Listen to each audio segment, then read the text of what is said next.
Today, I am going to give the roadmap or the pathway which we are going to follow for the physics. Physics में हम आगे क्या पढ़ने वाले हैं उसके लिए मैं बता रहा हूँ। मैं अब यहाँ पे जेई मेंस और एडवांस से रिलेटेड फ़िज़िक्स का पूरा सिलेबस आगे पढ़ाने वाला हूँ। तो उसके लिए मैं यहाँ पे ये बता रहा हूँ कि हम किस किस तरीके से सारे टॉपिक्स को कवर करेंगे।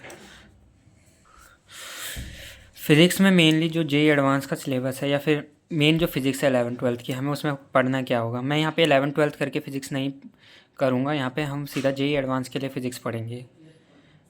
तो पहले जो फ़िज़िक्स में टॉपिक होंगे उसके धीरे धीरे मैं बता देता हूँ क्या क्या रोड मैप है। सबसे पहले basic maths. Number of lectures मैं नहीं डिसाइड कर रहा कि कितने भी हो सकते हैं वो।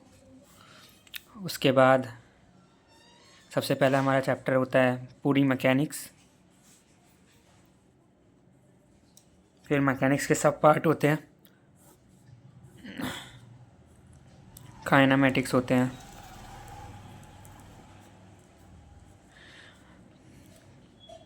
उसके बाद अपना फोर्स आ जाते हैं, वर्क आता है। उसके बाद रोटेशनल आ जाता है, रोटेशनल मोशन। सर्कुलर मोशन भी होता है इस तरीके से। और लास्ट में हमारा इसमें एसएचएम आ जाता है, एसएचएम एंड ऑसिलेशन। इस तरीके से हमारा पूरा मैकेनिक्स ख़त्म होता है। और लास्ट चैप्टर है इसमें fluid properties of matter, material या मैटर। अब इसमें लिक्विड और सॉलिड दोनों, लिक्विड और सॉलिड। सॉलिड की तो हम लोग वैसे भी ऑसिलेशंस तक सब कुछ पढ़ ही रहे होंगे, वही सब, बस उसमें कुछ अलग प्रॉपर्टीज़ और ऐड हो जाएंगी उनकी। इसके बाद हमारी जो नेक्स्ट आती है ब्रांच, उसमें आता है हीट।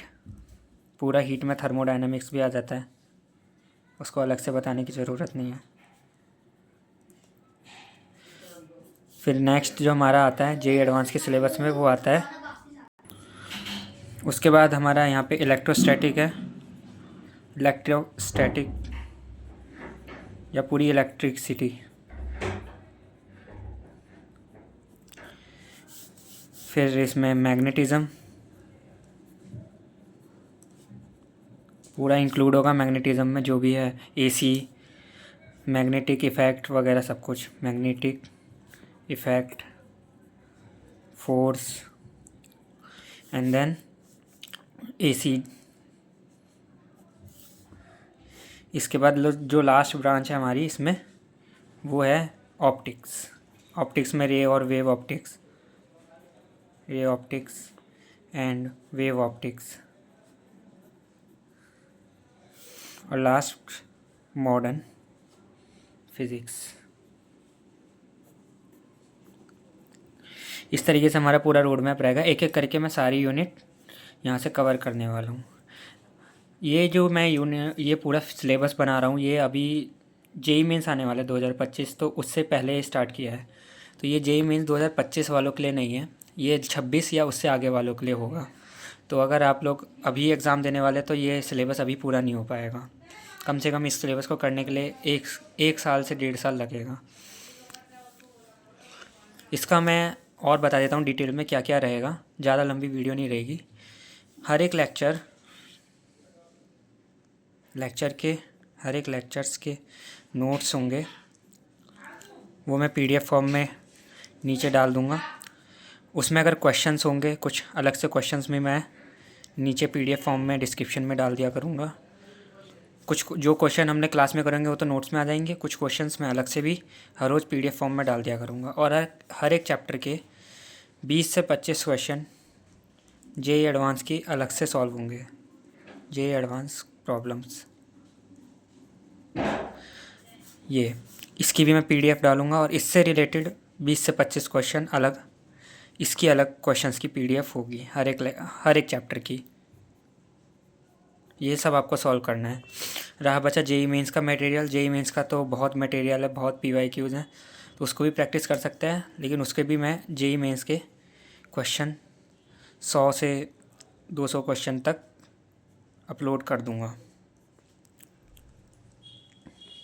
इतना मैं यूट्यूब पे दे सकता हूँ। रहा बचा हमारा टेस्ट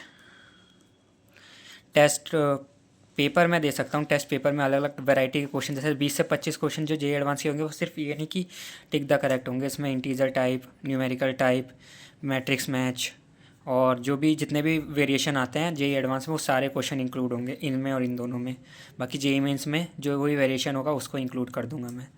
रहा बचा टेस्ट, आप लोग फिर टेस्ट तो ऑनलाइन ही देना, ये ज़्यादा बेस्ट रहेगा, ऑनलाइन परचेज़ करना।